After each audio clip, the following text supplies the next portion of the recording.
नंदगांव में एक भक्त रहते थे, उनका नाम था कृष्णदास। क्या नाम था?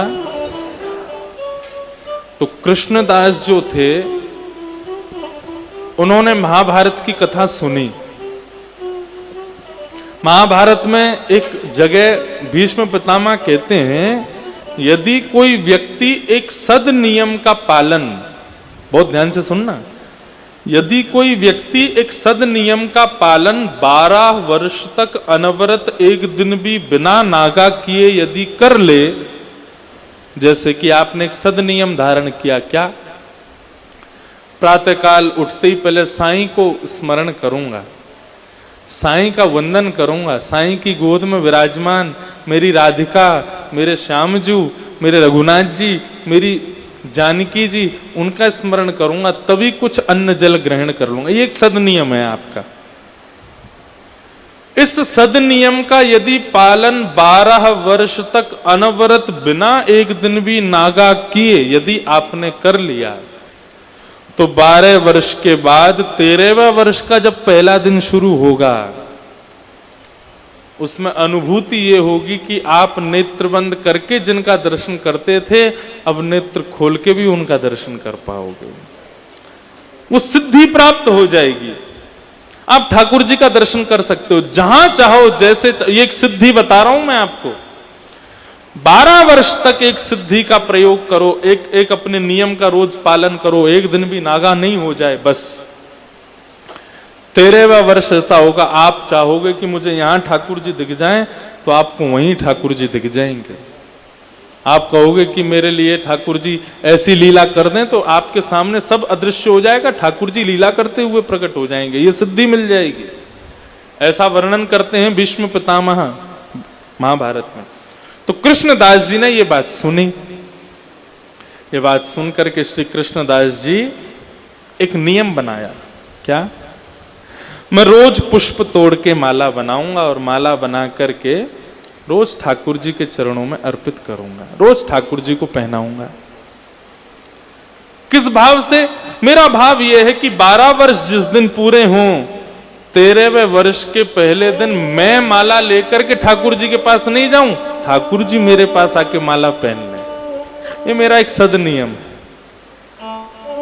ठीक है? नियम शुरू हुआ। नंदगांव में रहते थे, रोज पुष्प की माला बनाते और रोज जाकर के ठाकुर जी को अपने हाथों से पहना देते और रोज कहते, लाला 10 साल रह गए, अब 9 साल रह गए, अब 8 साल रह गए, अब 5 साल रह गए, अरे अब तो 1 ही साल रह गया 12 वर्ष पूरे होने में, अब 5 महीने रह गए, 3 महीने, रोज ठाकुर जी को गिनवा के आते, अब इतने दिन रह गए, तुम मेरी कुटिया पे आओगे। 12वें वर्ष का अंतिम दिन था, बहुत तेज ज्वर चढ़ा था कृष्णदास को, बुखार, मूसलाधार बारिश सुबह सुबह हो रही थी। कृष्णदास जी ने फिर भी माला बनाई। बोले, अरे ये ज्वर, ये सब बीमारी हारी, ये सब तो मेरी परीक्षा लेने आई हैं, लेकिन मैं नहीं रुकूंगा। कल 13वें वर्ष का पहला दिन है, कल कन्हैया मेरे घर आएंगे, माला पहनेंगे। और सुंदर सी माला लेकर के गए और जाकर के कन्हैया के श्री अंग पे धरा के बोले, लाला आज मेरा नियम पूरा हो गया, 12 वर्ष में एक दिन भी मैंने नागा नहीं किया, रोज माला पहनाई, केवल एक ही इच्छा है। क्या? कल आप आना माला पहनने मेरी कुटिया पे। और कृष्णदास जी गए और शाम से ही महाराज 56 भोग बनाना शुरू किया, कल ठाकुर जी घर पे पधारेंगे। तू है सखी बड़ भाग बड़ी, नंदलाल तेरे घर आवत है। आप में से कितने लोगों के यहां पे ठाकुर जी की सेवा है? हाथ ऊपर करो। सबके घर है, तो सबके लिए हमारा ये पद आप लोगों के लिए है।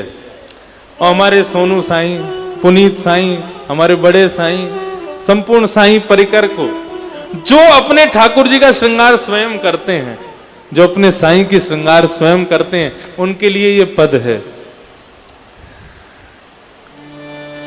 है सखी बड़ भाग बड़ी, गोपाल तेरे घर आवत है।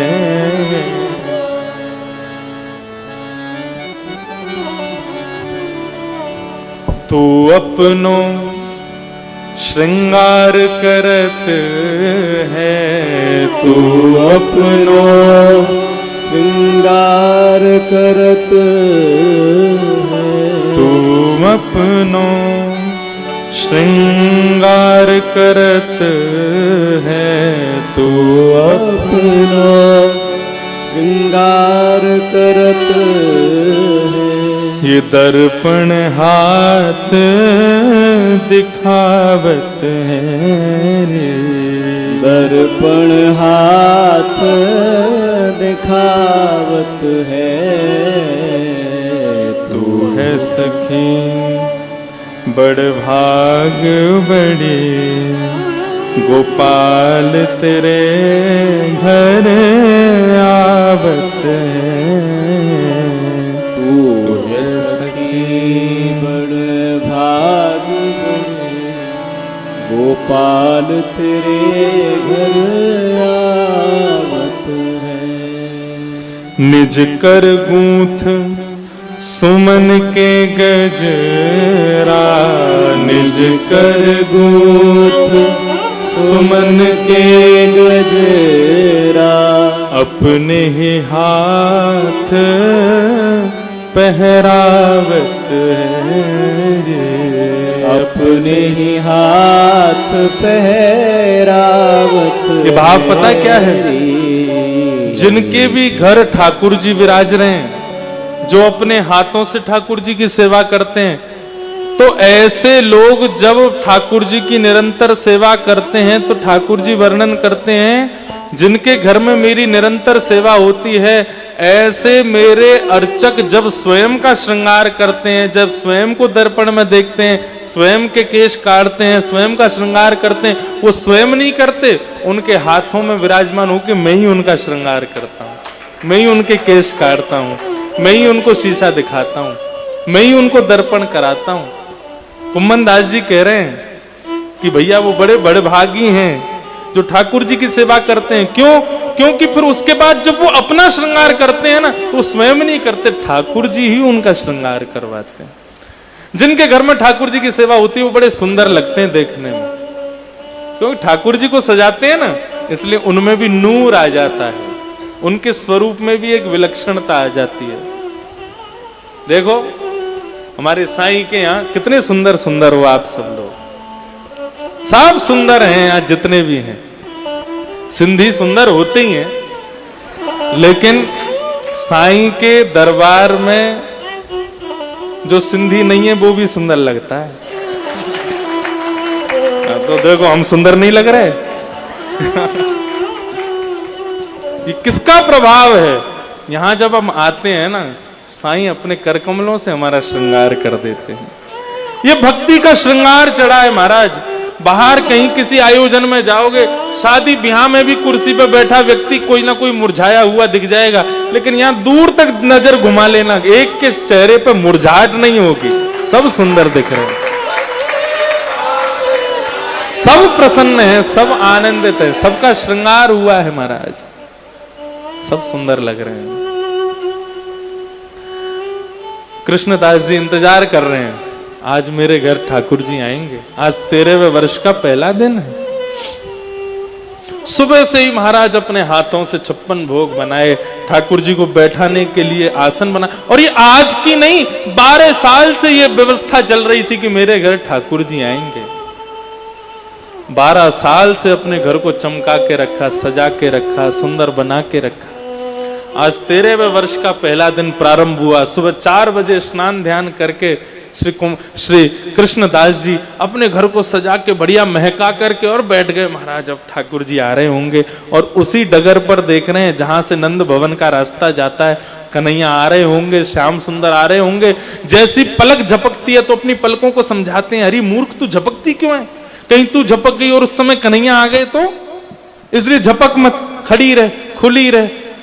श्वास को कहते हैं तू मेरे को बार बार क्यों तंग कर रही है श्वास लेने में। जीव को कहते हैं तू बार बार सूख क्यों रही है। अपने संपूर्ण अंगों को समझा रहे हैं, बोले सावधान रहो, एक क्षण भी हमारे लिए 3 युग के समान बीत जाएगा यदि कन्हैया को नहीं देखा आते हुए तो। अरे इसके लिए तो 12 साल से इंतजार किया है, इसको तो जरूर देखेंगे। नेत्र खोल करके और एक टक देख रहे हैं उस मार्ग पर जहां से कन्हैया को आना है। अब तो महाराज 8 बज गए सुबह के, ठाकुर जी नहीं आए। मनी मन विचार करने लगे, बोले लाला यहाँ हमारे नायारो होगो कि अभी यशोदा मैया ने गोद में बैठा लिया होगो, माखन मिश्री खवा रही होगी, कछु खिला पिला के ब्यारू करा देगी, फिर आवेगो कन्हैया।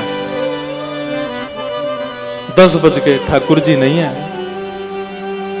अरे कन्हैया को श्रृंगार है रो होगो, अभी श्रृंगार आरती होगी, शायद वाके बाद आ जाएगो। 12 बज गए। कृष्णदास जी मन में सोचने लगे कन्हैया को भूख बहुत जल्दी लगे आवे ना, राजभोग करके आवेगो। 1 बज गया। अरे सवेरे से श्रृंगार चल रहे हो, आदि आदि सब लोग मिलवे गए होंगे, थक गए होगो कन्हैया, सो जाएगो, उत्थापन में आवेगो, 4 बजे आ जाएगो। बार बार अपने मन को समझा रहे हैं कृष्ण आएंगे, कृष्ण आएंगे। शाम के 5 बज गए, कन्हैया नहीं आए। मन को समझाने लगे, अरे तू चिंता मत करे, लाला है सके रात को प्रसाद पाके फिर आवेगो, सबसे निवृत्त है कि आवेगो। रात्रि के 9 बज गए, शयन का समय हो गया। बोले अरे लाला बड़ो चतुर है, पूरे नंद भवन को सुला के जब सब सो जाएंगे तब आवेगो। अपने मन को समझा रहे हैं। रात्रि के 11 बज गए, नहीं आए कन्हैया। अब मन भी कहने लगा कृष्णदास कितना समझाएगा मुझको, तेरी भक्ति में कोई चूक रह गई। नहीं आए ठाकुर जी। अब मन को समझाने लगे 10 मिनट और, 15 मिनट और, 5 मिनट और, 2 मिनट और, अरे रुक तो जा, आ रहे होंगे। नहीं आए। रात्रि के 1 बज गए। जब ठाकुर जी नहीं आए तो कृष्णदास जी के नेत्र छलक पड़े। नाथ मेरी सेवा में कोई कमी रह गई। मैंने वर्षा का भी भान नहीं किया, जाड़ा है, गर्मी है, कभी किसी का विचार नहीं किया। समय से आया, रोज आपको माला पहनाई, आपसे कुछ मांगा नहीं प्रभु, केवल एक चीज मांगी कि मेरे यहां आकर के मेरे हाथ से माला पहन लो, एक क्षण पहन करके चले जाना। मुझे यह भी कोई उम्मीद नहीं कि आप बहुत देर बैठो। नहीं आए।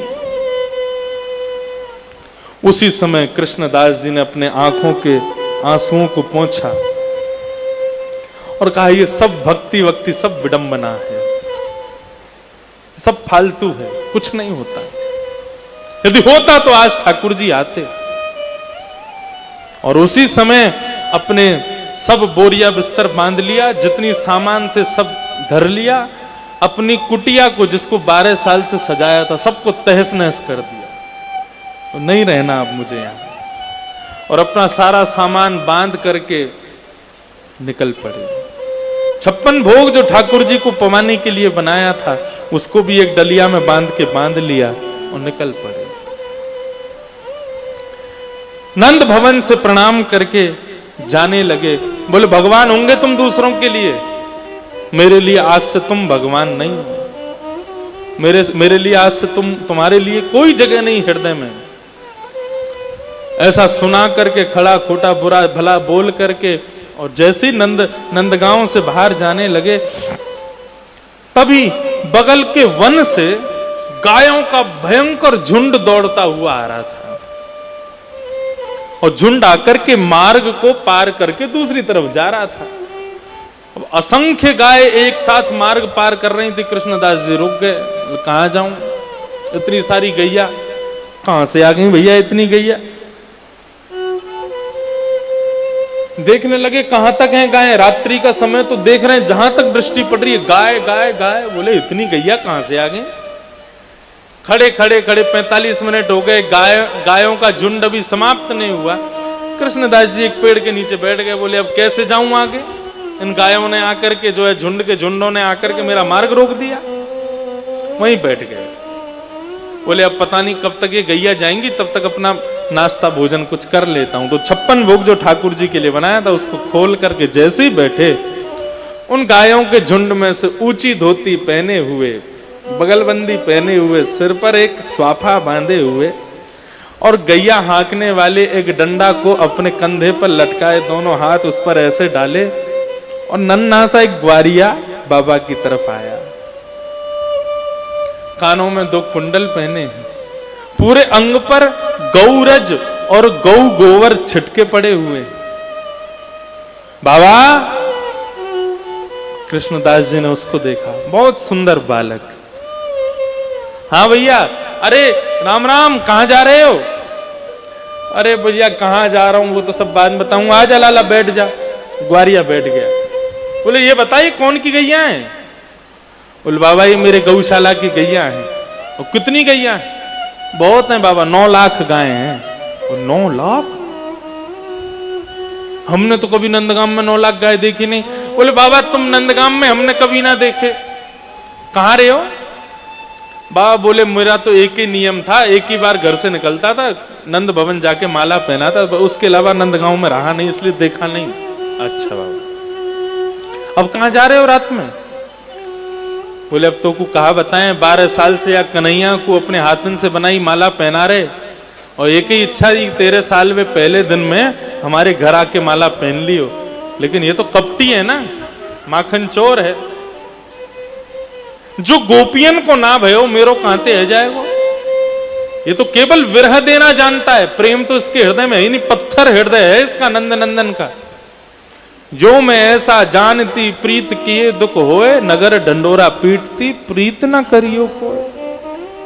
भैया तो को भी बता दूं, यदि तू या नंद के लाला को भगत है या कुछ छोड़ दे, कोई काम को ना है, केवल या कि हाजी हजूरी करो, यही में या कुछ सुख है, ये कभी पलट के दर्शन ना दे। अच्छा बाबा इतनी बुराई मत करो, ये तो बताओ अब कहां जा रहे हो? बोले अब कहीं जामेंगे, कहीं और जाके रहेंगे, यहां से चले जाएंगे, बरसानो जाएंगे, राधा रानी की शरण में रहेंगे, उनके चरण में रहेंगे। बोले अच्छा ले तू भी कछु खा ले, ये 56 भोग बनाए वाके काजे, तू भी खा ले। बाबा मेरे हाथ तो मैले है रहे, गोबर लग रहा, आप अपने हाथन से कवाए दो। कृष्णदास स्वयं खामे और अपने हाथ से उस ग्वारिया को खिला दें, स्वयं खामे फिर उसको खिला दें, स्वयं खामे फिर उसको खिलाएं।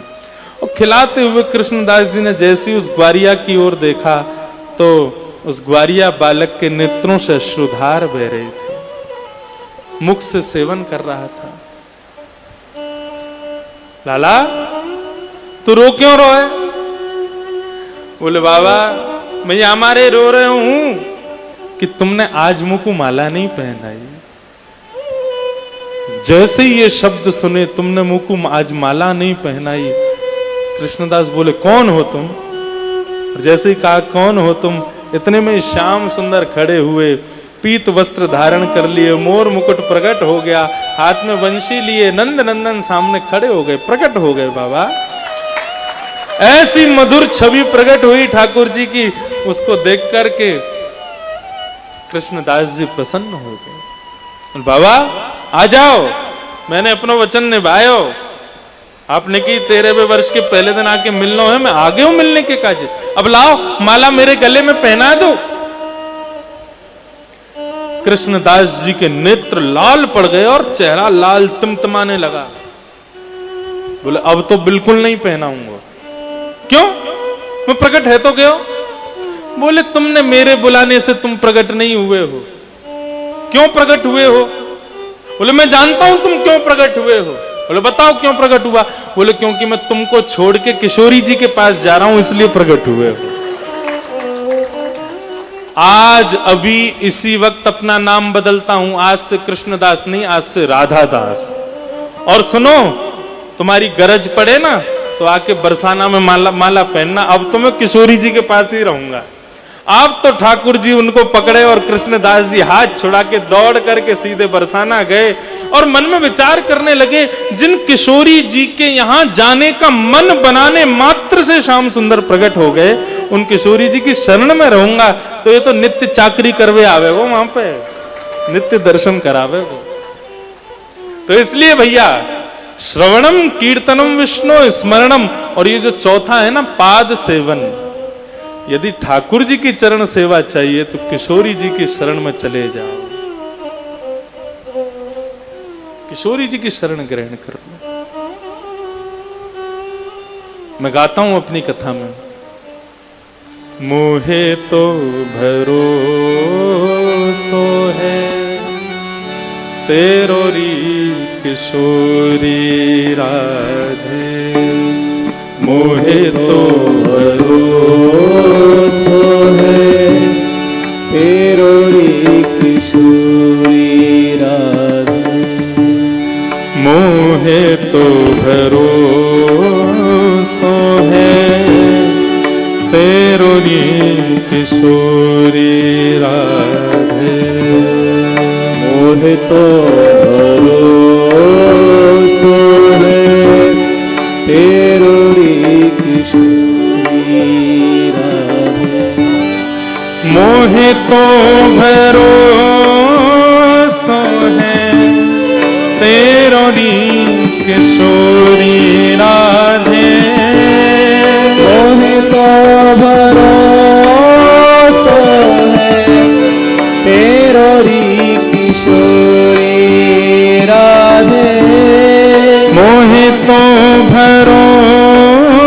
भरोसो है तेरो री किशोरी राधे, मोहे तो भरोसो है तेरो री किशोरी राधे, मोहे तो भरोसो है तेरो री।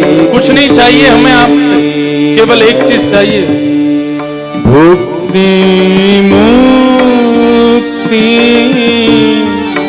नामागत केवल, भुक्ति मुक्ति नामागत केवल, भुक्ति मुक्ति नामागत केवल, भुक्ति मुक्ति नामागत केवल, अपनो जाने निहारो किशोरी राधे, अपनो जाने केवल अपना जान के मेरे ऊपर दृष्टि कर लो प्रभु, केवल अपना मुझे बना करके मेरे को देख लो, बस मुझे यही चाहिए और कुछ नहीं चाहिए। अपनो जान निहारो किशोरी राधे, अपनो जान निहारो किशोरी राधे, मोहे तो भरोसो है तेरो री किशोरी राधे, मोहे तो भरोसो है तेरो री किशोरी राधे, मोहे तो भरोसो है तेरो री किशोरी राधे, मोहे तो भरोसो है तेरो री किशोरी राधे, तुम कृपालु सरकार हमारी राधे, तुम कृपालु सरकार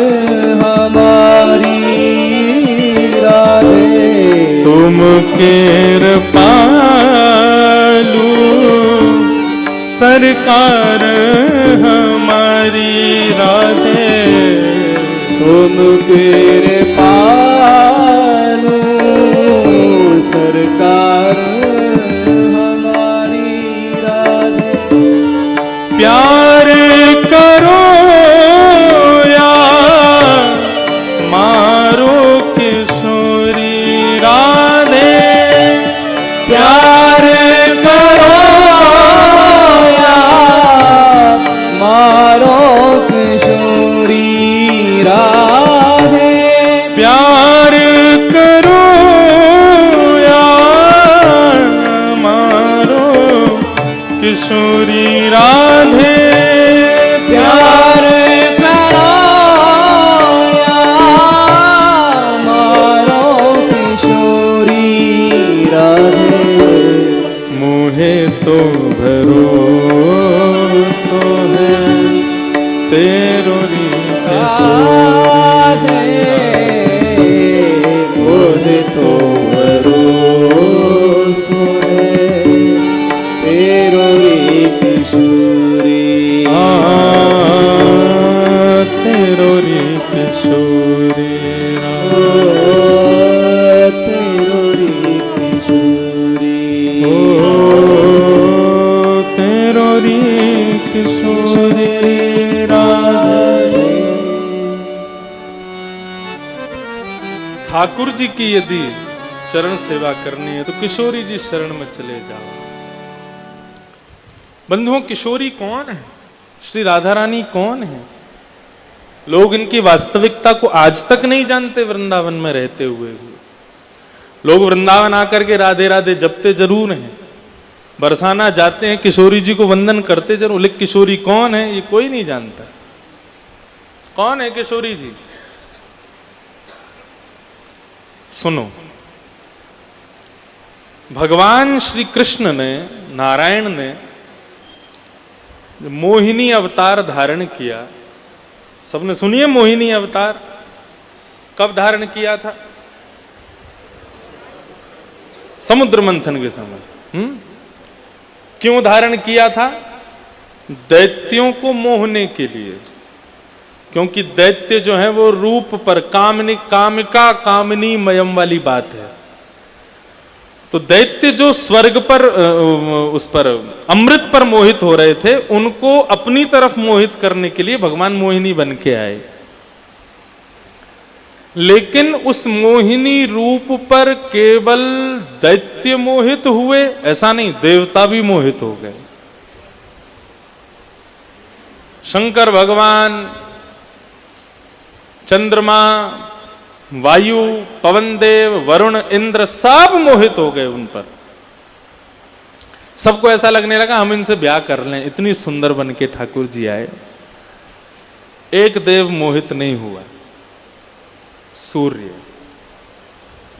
सब मोहिनी रूप पर मोहित हो गए कि हम इनसे ब्याह कर लें, लेकिन सूर्य के मन में यह भावना प्रकट हुई, इतनी सुंदर, इतनी सुकुमारी, इतनी पवित्र कन्या यदि मेरे घर में पुत्री बनकर के आ जाए तो मैं धन्य हो जाऊं। उनका भाव ऐसा हुआ। मोहिनी ने किसी देवता के प्रति अपने उद्भाव प्रकट नहीं किए, लेकिन जैसे ही सूर्य के मन में आया कि ऐसी बेटी मेरे यहां पर पुत्री बनकर के आवे, मोहिनी ने सूर्य को देखा और सूर्य की ओर देखते हुए मोहिनी भगवान बोले, आपकी इच्छा पूर्ण होगी सूर्य। आप अभी त्रेता में एक राजा बनकर के आएंगे, उनका नाम मुझे स्मृति में नहीं है। उस राज्य रूप में तुम हमारी खूब तपस्या करना, और उसी तपस्या का फल होगा कि आप द्वापर में वृषभानु बनकर के आएंगे। भानु का मतलब क्या होता है? सूर्य। तो वृषभानु जी आपका प्रादुर्भाव होगा, और जब आप वृषभानु बनकर के आएंगे तब हम वसुदेव के यहां कृष्ण बनकर के आएंगे। लेकिन ये जो मोहिनी अवतार है मेरा, ये परम करुणा कृपामयी रूप धारण करके आपके यहां किशोरी राधा रानी बनकर के पधारेंगे। मैं मोहिनी ही अति सुकोमल अति सुंदर स्वरूप से आपके यहां प्रेम की स्थापना करने के लिए आऊंगी। कृष्ण ज्ञान की स्थापना करने आएंगे, राम वैराग्य की स्थापना करने आएंगे और मैं प्रेम की स्थापना करने आऊंगी। और ऐसा रूप धारण करके आऊंगी कि मेरा वास्तविक कृष्ण स्वरूप भी सदा सर्वदा मुझ पर मोहित ही रहेगा। लोगों पर कृपा करने के लिए, सब पर सहज करुणा करने के लिए मैं आपके यहां पुत्री रूप धारण करूंगी। मैं ही आपके यहां राधा रानी बन के आऊंगी। वही मोहिनी अवतार में जो नारायण मोहिनी बन के आए, उसी मोहिनी स्वरूप को और सुंदर और सहज और करुणावंत करके भगवान ने श्री वृषभानु जी के यहां पर अवतरण लिया। राधा रानी बनकर के ठाकुर जी पधारे और राधा रानी वहां बनकर के आए तो ऐसा राधा रानी जी के चरित्र में पढ़ा जाता है, बताया जाता है, राधा रानी महीनों तक ना तो रोई ना बोली, केवल नेत्र खोल करके मुस्कुराती हैं, बस मुस्कुराती हैं और देख करके फिर नेत्र बंद करके फिर सो जाती हैं, शयन में रहती हैं। इस बात से बहुत चिंता में पड़ गए वृषभानु जी और कीर्तिदा। बोले हमारी बेटी रोती नहीं है, बोलती नहीं है, कुछ करती नहीं है। तो नारद जी महाराज को बुलाया।